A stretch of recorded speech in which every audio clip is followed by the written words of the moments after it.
मेरे पति पेशे से एक इंजीनियर हैं। मैं उनसे उनके स्थिर शांत स्वभाव के लिए प्यार करती थी, और जब मैं उनके चौड़े कंधों पर अपना सिर झुकती थी तो मुझे गर्मजोशी और अजीब सा सुकून का एहसास होता था। 3 साल प्रेमालाप और अब शादी के 2 साल बीतने के बाद मुझे यह स्वीकार करना होगा कि मैं इससे थक गई हूँ। मेरे पहले उसे प्यार करने के जो भी कारण थे अब वही मेरी सारी बेचैनी के कारण बन गए हैं। मैं एक भावुक महिला हूँ और जब रिश्ते और मेरी भावनाओं की बात आती है तो मैं बेहद संवेदनशील हूँ। मैं रोमांटिक पलों के लिए उसी तरह तरसती हूँ जैसे कैंडी के लिए तरस रही एक छोटी लड़की। मेरे पति मेरे बिल्कुल विपरीत हैं। उनकी संवेदनशीलता की कमी और हमारी शादी में रोमांटिक पलों को लाने में उनकी असमर्थता ने मुझे प्यार के विषय में निराश कर दिया है। एक दिन मैंने आखिरकार उसे अपने मन की बात बताने का फैसला किया कि मुझे तलाक चाहिए, और मैंने हिम्मत करके उसे बताया। आखिर क्यों? चौंकते हुए उसने पूछा। मैं थक गई हूँ, दुनिया में हर चीज का कोई कारण नहीं होता है, मैंने कहा। वह पूरी रात चुप रहा, हर समय हाथ में एक जलती हुई सिगरेट लिए गहरे विचारों में डूबा रहा। इससे मेरी निराशा की भावना और बढ़ती गई, क्योंकि मैं ऐसे आदमी को देख रही थी जो अपनी दुर्दशा को व्यक्त भी नहीं कर पा रहा था। भला मैं उससे और क्या उम्मीद कर सकती थी? और अंत में उसने मुझसे पूछा, मैं तुम्हारा मन बदलने के लिए क्या कर सकता हूँ? किसी ने सच ही कहा है कि किसी के व्यक्तित्व को बदलना मुश्किल है। मुझे लगता है मेरा उस पर से विश्वास उठना शुरू हो गया है। उसकी आंखों में गहराई से देखते हुए मैंने धीरे से उत्तर दिया, मैं तुम्हें एक सवाल पूछती हूँ, अगर तुम्हारा जवाब मेरे दिल को मना सके तो मैं अपना विचार बदल दूंगी। मान लो मुझे एक पहाड़ की चट्टान पर खिला एक फूल चाहिए, और हम दोनों को ये पता हो कि उस फूल को तोड़ने से तुम्हारी मृत्यु हो जाएगी। क्या तुम मेरे लिए ऐसा करोगे? उसने कहा, मैं कल तुम्हें इसका जवाब दूंगा। उसकी प्रतिक्रिया सुनकर ही मेरी उम्मीदें धराशायी हो गईं। मैं अगली सुबह उठी तो पाया कि वह चला गया था, और सामने के दरवाजे के पास खाने की मेज पर दूध के गिलास के नीचे उसकी खुरदरी लिखावट के साथ कागज का एक टुकड़ा पड़ा था, जो पढ़े जाने पर ये बातें बयां करता था।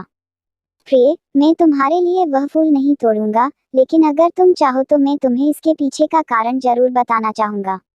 यह पहली पंक्ति पढ़ते हैं मेरे दिल के हजारों टुकड़े हो गए। फिर भी मैंने पढ़ना जारी रखा। जब तुम कंप्यूटर का इस्तेमाल करती हो तो तुम हमेशा सॉफ्टवेयर प्रोग्राम को गड़बड़ कर देती हो। अंत में तुम स्क्रीन के सामने बैठकर रोती हो। मुझे अपनी उंगलियों को जिंदा रखना पड़ेगा ताकि मैं प्रोग्राम को पुनर्स्थापित करके तुम्हारे कीमती आंसू बहने से रोक सकूं। तुम हमेशा घर की चाबियां गुमा देती हो, इसलिए मुझे दरवाजा खोलने के लिए अपने पैरों को जिंदा रखना पड़ेगा ताकि दरवाजा तोड़कर तुम्हें घर के अंदर ले जा सकूं। तुम यात्रा करना पसंद करती हो लेकिन हमेशा एक नई जगह में अपना रास्ता भूल जाती हो। मुझे तुम्हें रास्ता दिखाने के लिए अपनी आंखें जिंदा रखनी पड़ेगी। तुम्हें हमेशा ऐंठन होती है जब भी तुम्हार पीरियड हर महीने आता है। मुझे अपनी हथेलियों को जिंदा रखना है ताकि मैं तुम्हारी पेट की ऐंठन को शांत कर सकूं।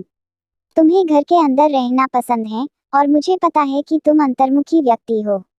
तुम्हारी बोरियत को दूर करने के लिए मुझे तुम्हें चुटकुले और कहानियां सुनाने के लिए अपने मुंह को जिंदा रखना है। तुम हमेशा कंप्यूटर और टीवी देखती हो, और इससे तुम्हारी आंखों का भविष्य अच्छा नहीं होगा। मुझे अपनी आंखों को बचाना होगा ताकि जब हम बूढ़े हो जाएं, तो मैं तुम्हारी आंखें बन सकूं।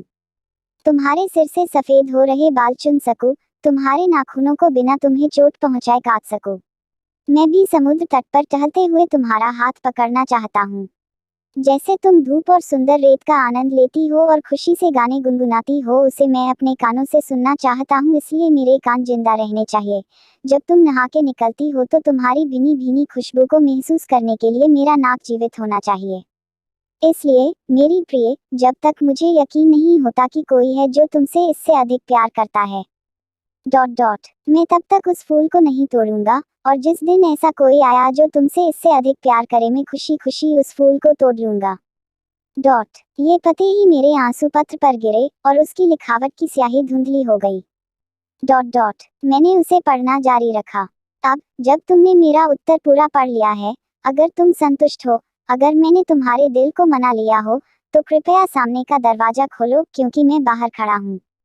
तुम्हारी पसंदीदा ब्रेड और ताज़ा दूध के साथ। मैं जल्दी से दरवाज़ा खोलने के लिए दौड़ी, और उसके चिंतित चेहरे को अपने हाथों में कसकर पकड़ा और चूम लिया और उसकी बाहों में समा गई।